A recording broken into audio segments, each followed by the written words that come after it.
¿sí? Cuando empecé a trabajar a Zaragoza,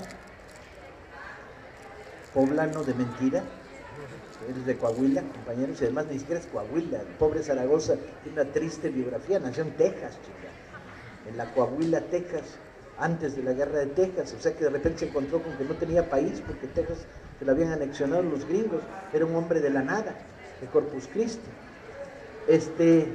Aunque para los efectos de la mítica popular es poblano, ya verán qué tipo de poblano, tan particular, un poblano que cuando escribe una Cuarta Juárez dice, dan ganas de voltear los cañones y disparar para dentro de Puebla, ¿no? Cuando empieza a trabajar Zaragoza, te das cuenta de que es muchas cosas. Zaragoza es Zaragoza, chica, y tiene una historia, y tiene una trágica historia personal, y tiene una viudez prematura que lo masacra de una manera muy cruel, y tiene hijas chicas, y nunca tiene dinero suficiente, y tiene una educación que nunca acaba de completar, y toda su vida adulta la hace en la milicia, de tal manera que es un soldado ilustrado, y además tiene voz de pito, y no habla bien, un general que tiene que arengar multitudes, ¿a qué chingados horas las va a arengar si tiene una vocecita que no da para gran cosa?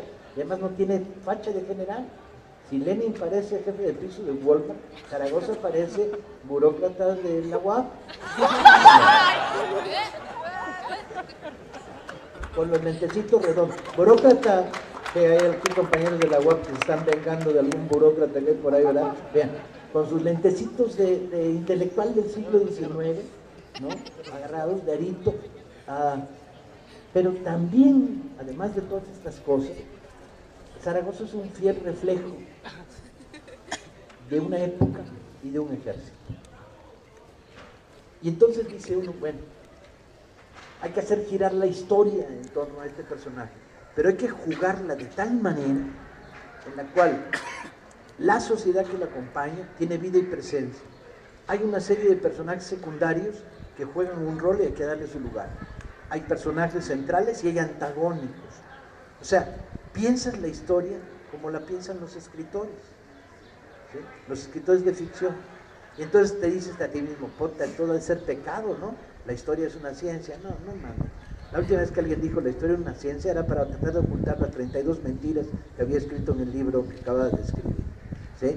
La historia es una ciencia profundamente inexacta, basada en informaciones parciales y de las cuales el que recoge la información toma opciones y discrimina. Escoge datos que publica y datos que no publica. Escoge la manera de unirlos y la manera de contarlos, ¿no? Y por más reflexión racional que haya o intento de imparcialidad, es una, digamos, técnica de aproximación a la verdad en proceso de ensayo y error, y no otra cosa. Y en ese sentido, entonces, ¿qué? ¿Hay traición o no hay traición? ¿Va uno bien? ¿No va uno bien? ¿Qué estás buscando? ¿Qué vas a lograr? Y uno dice, a ver, retrocedamos un paso para atrás. ¿Por qué la fascinación por estos personajes? ¿Por qué quedé perdidamente enamorado de Zaragoza? Y soy heterosexual, camarada, lo confieso abiertamente. Ahora que está de moda decir que eres gay y que saliste del closet, ¿no? ¿No? ¿Por qué esta fascinación? ¿Qué te atrae profundamente de él? Y dices, bueno, ¿qué me atrae? ¿Qué chingados me atrae de Zaragoza? Porque siempre que estás escribiendo estás con esto detrás y jugando con ellos y preguntándole. Pues me atrae de Zaragoza cosas muy sonsas, háganme el cabrón favor. Dedíquense a cosas serias como la arquitectura, hacer puentes, la ganadería, cuidar vacas o puerquitos, ¿no? Me atrae que nunca usó uniforme galonado, ni cuando fue ministro de la guerra. ¿Por qué? ¿Por qué el huirle a los botones dorados, los bicornios emplumados, los capotes con espiga dorada, los rasgos, los rangos de general en las charreteras? ¿Por qué? Porque viene de la generación que combatió contra Santana y que destruyó el santanismo, viene de la generación de la Reforma, viene de la generación del primer ejército popular que conoció la historia de México, ¿no? Viene de la generación de los que dicen la milicia, el ejército, la manera de ser del ejército no es la nuestra, nosotros somos el ejército del pueblo. Y eso se refleja en la manera de vestir. Zaragoza, en la batalla de Puebla, viste un pinche uniforme gris de paño, chafa, igual que el de una parte de sus soldados, porque 2/3 partes de sus soldados no alcanzaron uniforme, ¿sí?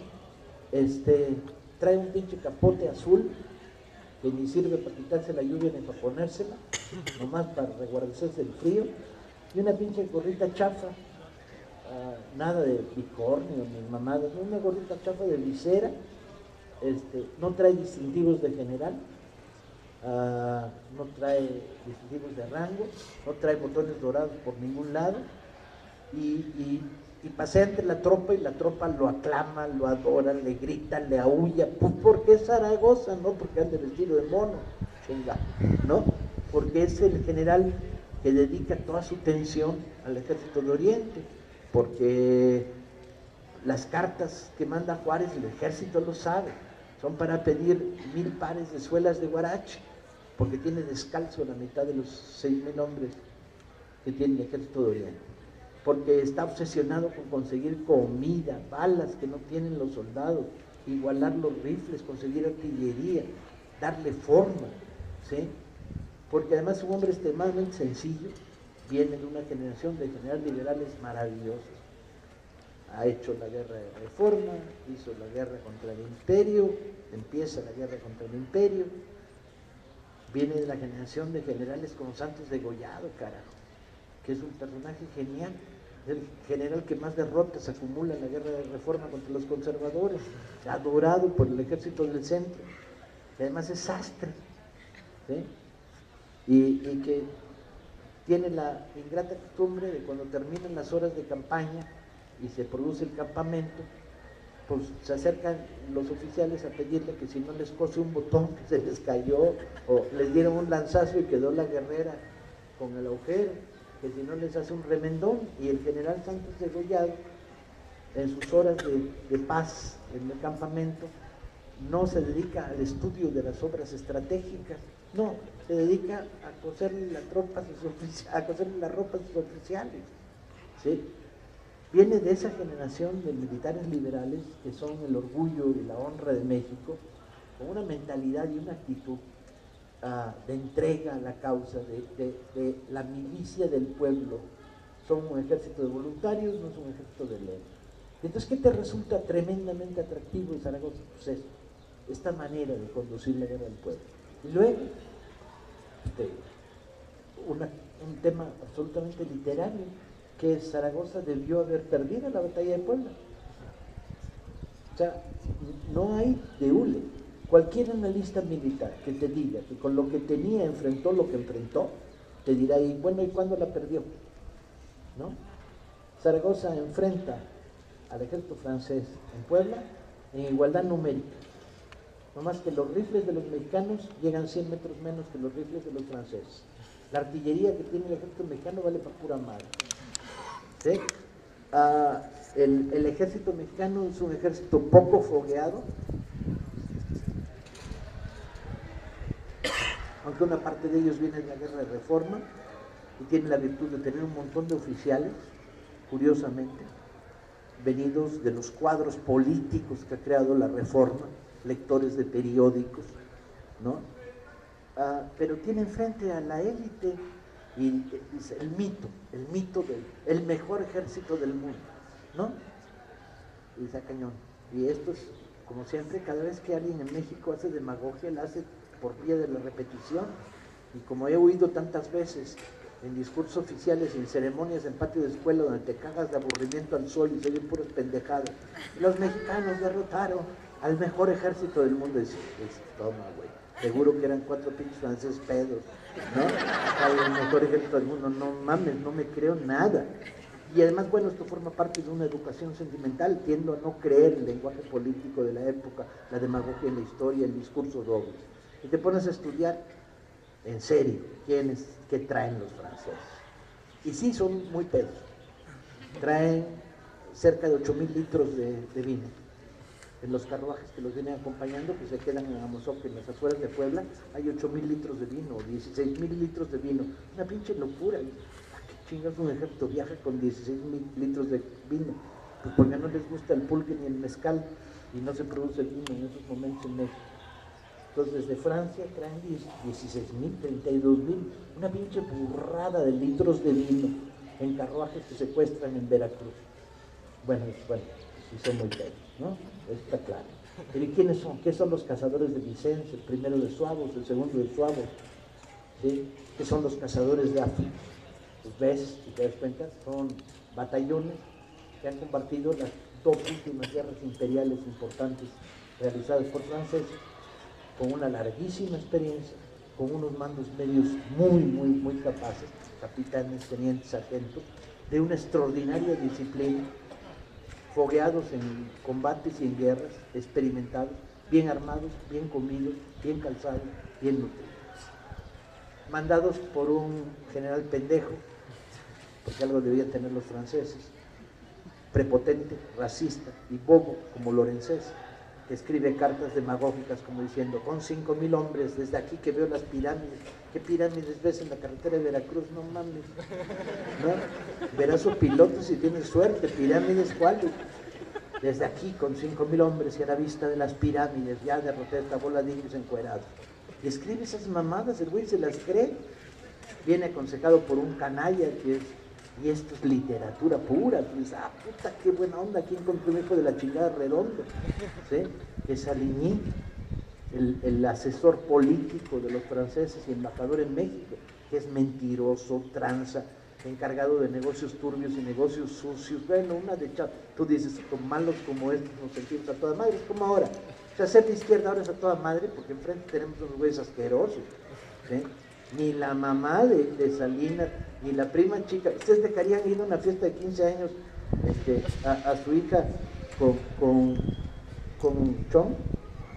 ¿Ustedes le prestarían una bicicleta usada al expresidente Fox? Pues no mames, bueno, pues de ese tamaño está la cosa, pues, ¿no? Me remito a las pruebas de la razón. Esto se llama las pruebas de la razón, argumentos contundentes.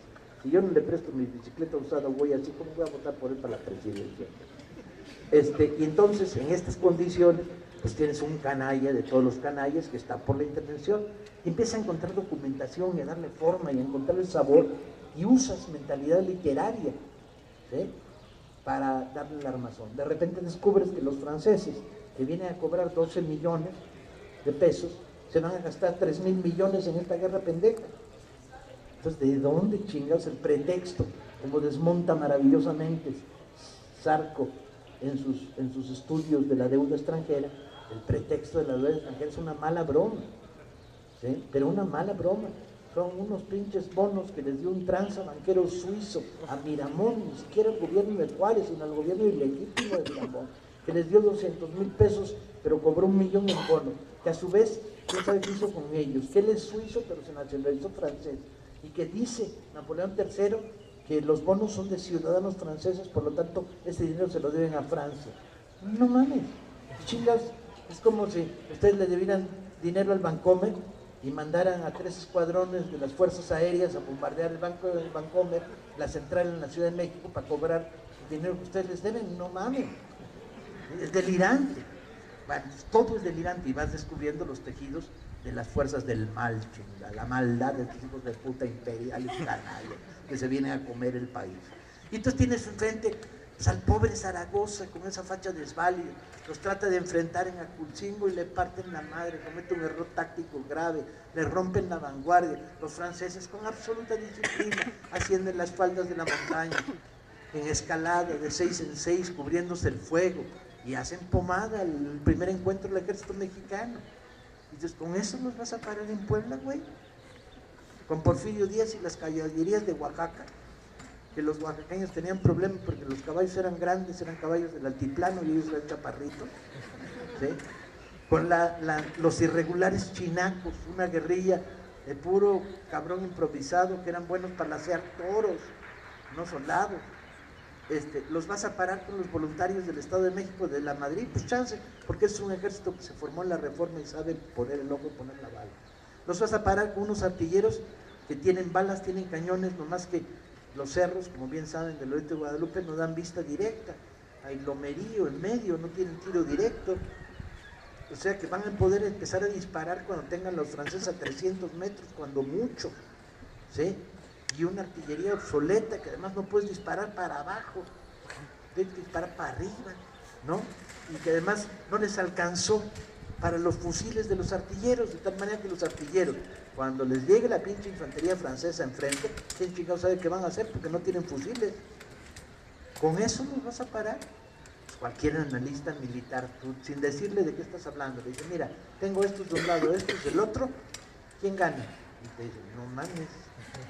Y digo, no mames. Entonces, ¿qué hace atractivo a Zaragoza? Lo imposible. Puta, ya dice, soy re mexicano, me cae de mal. ¿Va a ser imposible derrotar al PRI? Imposible, esos güeyes son capaces de generar. Por eso me gusta chingármelo. Porque no hay imposibles, compañeros, no hay imposibles.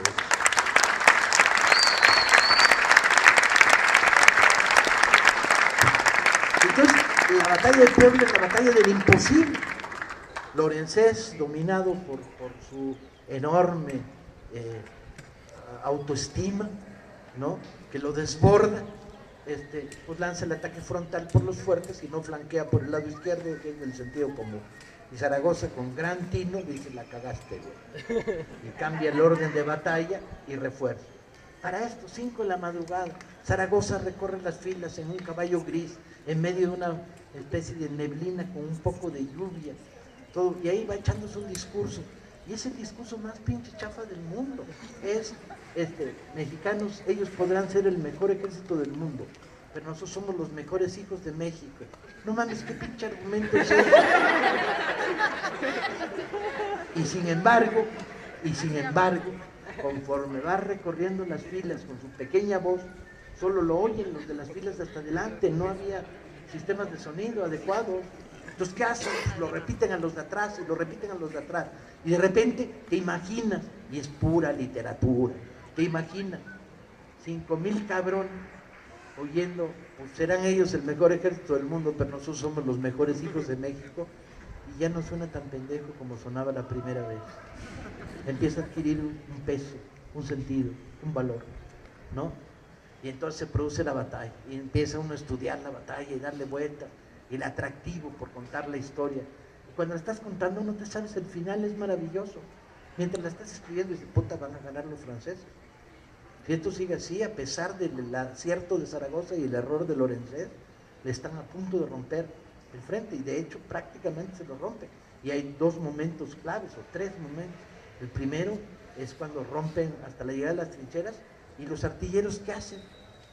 Se defienden a pedradas contra los suavos que vienen avanzando y subiendo la última loma, los últimos metros hasta las trincheras. Entonces, ay, no mames, no me lo creo. Y hay un dibujo de Escalante que lo veo 3 veces y digo, este güey no estuvo en Puebla. Se lo platicaron y es mentira, en el que se ve a un artillero mexicano practicando la artillería la mexicana, que se agarra la pinche bala y se la tira en la cabeza a un güey. ¿Sí?